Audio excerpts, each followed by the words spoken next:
अस्सलाम वालेकुम जी। आज हम देखेंगे कि एक स्मॉल बिज़नेस का या किसी भी ऑफ़िस या किसी भी कंपनी का आप मंथली प्रॉफ़िट स्टेटमेंट आप किस तरह बनाते हैं? एमएस एक्सेल में या गूगल शीट में भी आप इसको तैयार कर सकते हैं। मैंने यहाँ पे सिंपल सा कुछ इस तरह से आपको इनके फ़ॉर्मेट तैयार कर रखा है, ज़रा आप देखें। मैं आपको समझाता हूँ वन बाय वन तमाम कॉलम्स का।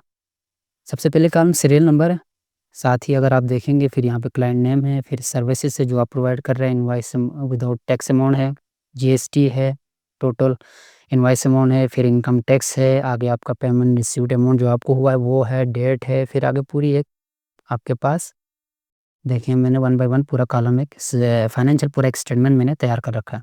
सबसे पहले यहाँ पे कंपनी का नेम आपने पुट करना है, जिस मंथ के लिए आप स्टेटमेंट तैयार कर रहे हैं वो डेट और मंथ आपने यहाँ पे मेंशन करना है।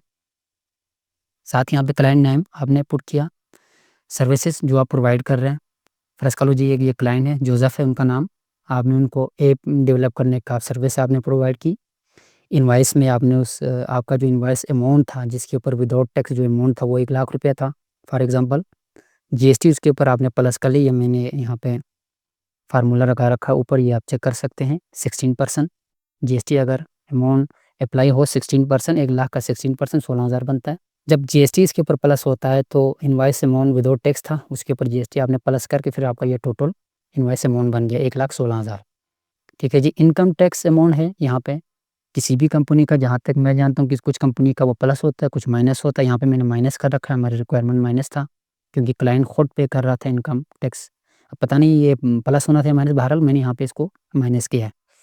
अगर प्लस हो रहा है तो आपने इसको प्लस कर लेना है, सिंपल है, बिल्कुल इसी तरह है। ये जो टोटल अमाउंट है, इनवॉइस जिसके ऊपर जीएसटी अप्लाई हुआ था, उसके उसके ऊपर आपने अप्लाई कर लेना है 6% इनकम टैक्स, ठीक है जी। 6% या जो भी जितने भी परसेंटेज है, 4%, 6%, 2 जितने भी परसेंट है वो आप इसके ऊपर अप्लाई करें। 1,16,000 के ऊपर अभी मैंने यहाँ पे 6% अप्लाई किया है इनकम टैक्स, तो वो बनता है 6,960। लेकिन ये जो 6,960 है मैं इसको यहाँ से माइनस कर रहा हूँ, करके मैंने यहाँ पे रिसीवेबल अमाउंट रखा है। ये मुझे ये 1,09,040 रुपये टोटल रिसीव होना था, जो कि हो चुका है।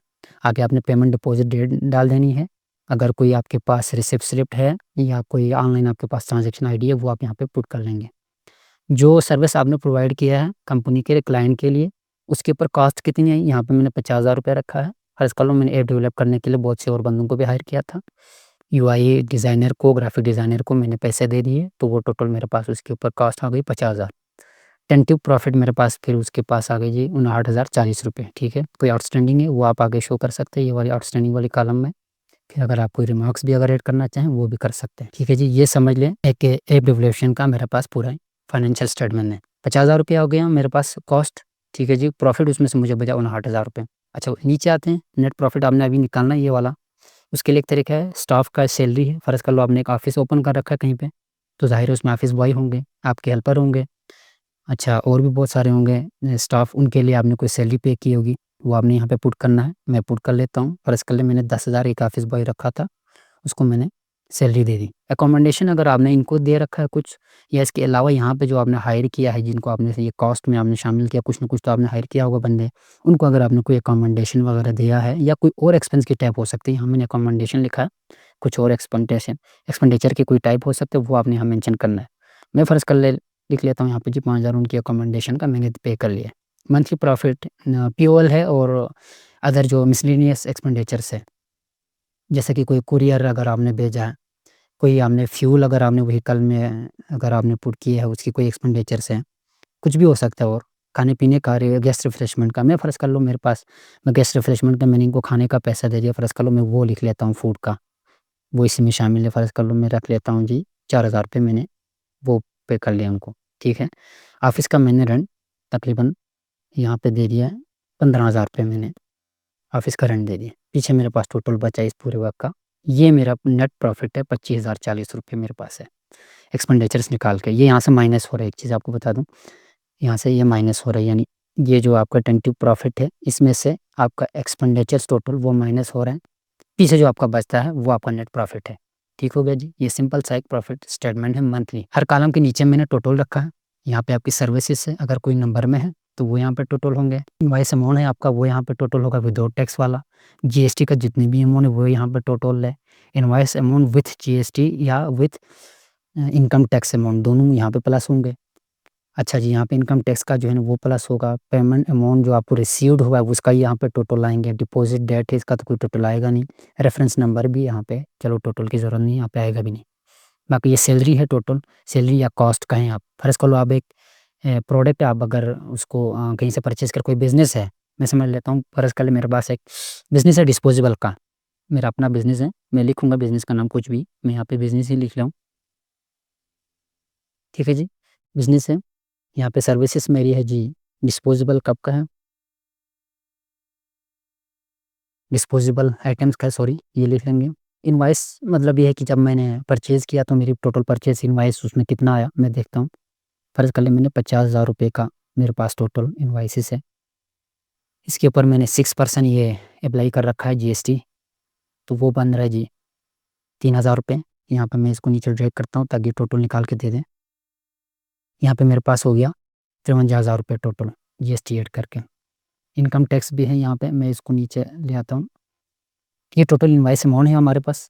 ये इनकम टैक्स इसका बन रहा है 53,000 के ऊपर मैंने 6% अप्लाई कर लिया तो ठीक है जी, ये माइनस हो रहा है यहाँ से। यहाँ पे मैं इसको नीचे ले आता हूँ डबल क्लिक करके, तो इसी के लिए ले आता हूँ मैं नीचे यहाँ पे। ठीक है जी, 49,920 रुपये मुझे टोटल रिसीव हो गए। ठीक है जी, ये इस अमाउंट का है 50,000 रुपये का, यहाँ से इनकम टैक्स निकाल के। इनकम टैक्स यहाँ से माइनस हो रहा है। ठीक है जी, मैं इसमें से देखता हूँ जी, यहाँ पे चलो ये डेट डाल दें, कोई सा भी आप डेट पुट कर लें, यहाँ पे आपने रेफ़रेंस डाल देना है। अच्छा, इसमें ये जो टोटल मैंने 50,000 लिया था, इसमें से मैंने कॉस्ट में रख लेते हैं कुछ भी। फ़र्ज़ कर लें मेरे ऊपर इसके ऊपर मेरे पास कॉस्ट आ गई 25,000 टोटल कॉस्ट थी।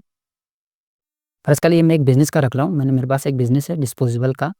मैंने किसी क्लाइंट को कुछ मेरा डिस्पोज़ेबल का प्रोडक्ट दे दिया था, फ़र्ज़ कर लें मुझे उनकी तरफ से 50,000 रुपए यहाँ पे रिसीव हुआ था, उसके ऊपर मैंने 3,000 रुपए जीएसटी अप्लाई कर रखा है, तो टोटल 53,000 रुपए बन गए। इसमें से मैंने इनकम टैक्स निकाल दिया क्योंकि वो क्लाइंट खुद पे कर रहा था, जिसने मुझे पे किया है, वो मैंने माइनस किया तो मुझे जो रिसीव हुआ वो 49,820 रुपए हो गए। ठीक है, यहाँ पर डेट और मैंने कोई रिसिप्ट नंबर कुछ भी डाल दिया, बैंक का चेक का कोई नंबर हो वो मैंने यहाँ पे पुट कर ली। और जो कॉस्ट था टोटल ये जो डिस्पोज़ेबल कप जो मैंने क्लाइंट को दिया है, मैंने खुद जो परचेज़ करके मुझ तक पहुँचते हुए इसकी जो कॉस्ट आई थी वो 25,000 रुपए आई थी। पीछे मेरे पास 28,000 रुपए बच गए। ठीक हो गया जी।